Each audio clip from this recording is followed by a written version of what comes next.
Welcome to African Voices. I'm Arit Okpo, and this week you will see how Africa's resources can create change-making stories for people on the continent. I'm going to introduce you to a man who turned practices he learned while growing up in West Africa into a business making profits in the United States while empowering people in his home region.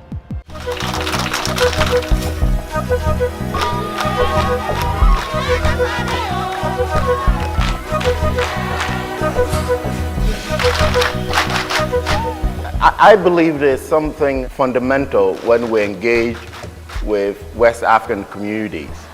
It means that we have to understand our culture. The meaning of Alaffia indicates a sense of peace and a sense of health. And I chose Alaffia because that is why Alaffia exists. It's to foster peace and health in our communities in the world. I am the CEO of Alaffia, a personal care brand with the goal of alleviating poverty for women in our communities. I am Olowo-n'djo Tchala, and I am a changemaker.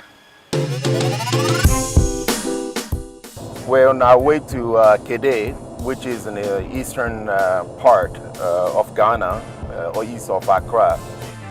For Olowo-n'djo Tchala, drives to the outskirts of Ghana in West Africa are a necessary part of doing business. It was important for Alaffia in what we make in Kede, that is the black soap. And with a black soap, you need two key ingredients. One is the shea butter, which is native to West Africa, and also palm kernel oil, which is also native to West Africa. Alaffia is a company based in the United States that manufactures and distributes personal care products like soaps and lotions made from ingredients curated in Africa. The roots of Alaffia's award-winning business model trace back to Olowo-n'djo's home country, Togo. My father has 42 children. My mother has 8 children who grew up in 8x10 room. And by 6th grade, I dropped out of school to work in a farm to help support the family. That life, I believe, is the reason why I'm doing what I'm doing today. What I can do to reduce the suffering of the many youngsters like myself in Togo. I grew up selling peppers, shea nut, shea butter in the market with my mother. That has taught me on how do you sell a product. And these experiences, I think, contribute to me going to school in America at the university and understanding also the current global market systems and combining those two together. Olowo-n'djo and his partner, Rose Hyde, came up with a business plan with a goal to empower people who lived like he did in Togo, particularly the women. The Alaffia model, or how the cooperative work, is pretty straightforward. It starts by creating what we call unions. For instance, in Togo, the shea nut collector for Alaffia are 8,000 members divided in 60 different villages, and those women within their group will collect the shea nuts. And they will sell the shea nut under the fair trade principles to Alaffia cooperative or Alaffia facility where we make a shea butter.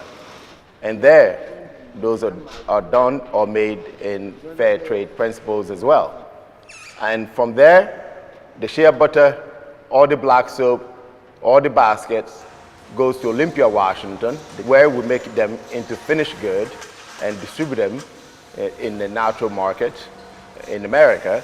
And then we bring the funds, after we sell them in America, to invest back into the community. That's how the women's benefits. There's two ways. One, to have a job that is a fair wages, and the second part is the fund going back into the education, maternal health in those communities. Sounds like a win-win plan, but it wasn't an easy sell when he started in 2003. The challenge at the beginning, clearly, is that no woman believed that they're going to get paid because they have always been taken advantage of. And 17 women have agreed to join and gave me the chance, and today we have thousands of the women. You saw from the beginning too? 2018? Yes, thank you. Establishing and maintaining that trust is partially why it's necessary for Olowo-n'djo to meet face-to-face regularly with his many partners.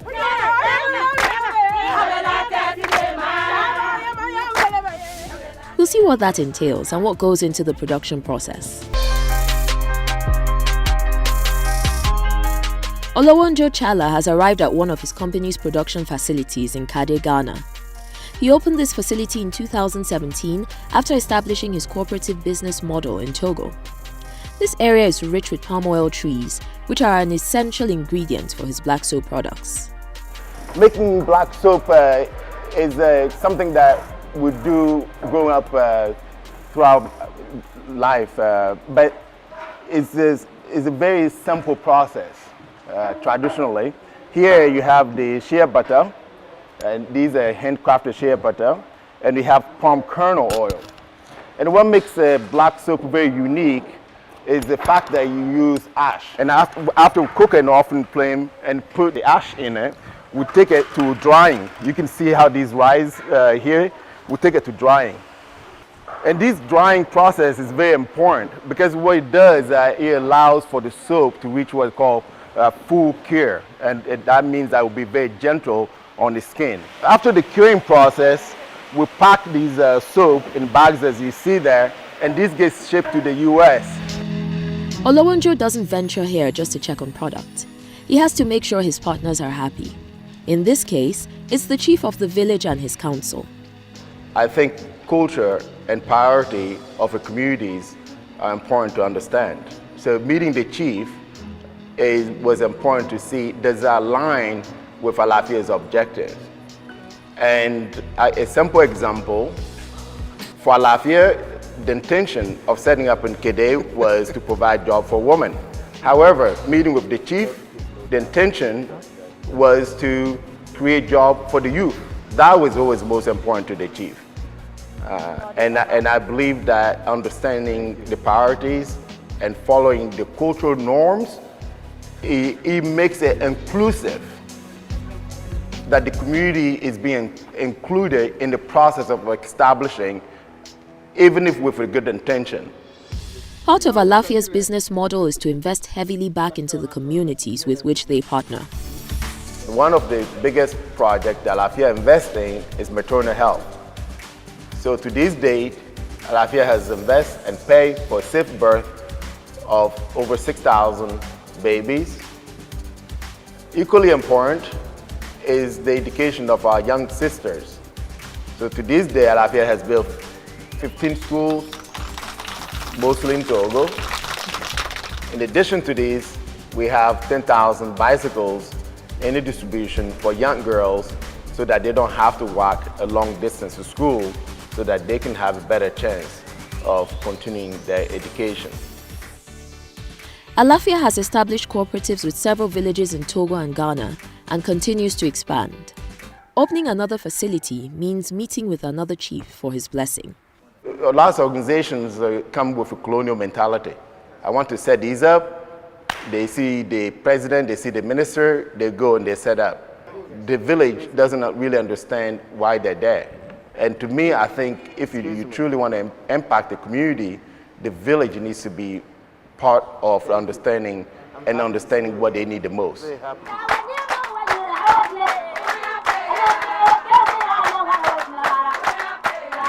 Now, I would like to address the chief. The chief is a special man because he understands what will uplift his community. And here in his community, what people know how to do is make shea butter. And the chief recognized that. And he gave his blessing for us to be here. By being able to set up in Ghana, it means that we will be able to invest in the non-economic activities, which are the wells that we will build, the maternal health and so on that Alaffia does. So to me, I feel blessed and quite grateful that we're able to continue to expand Alaffia's mission. Olowo-n'djo believes Alaffia has created something that can be replicated across Africa and is willing to share his blueprint with others. My hope and my wish is for enterprises across America, in West Africa, to adopt the Alaffia model, a model that provides healthy product for the general consumption of the masses, and the model that embodies the ethics of those who are contributing making those products, and ultimately a model that is investing in the future generation.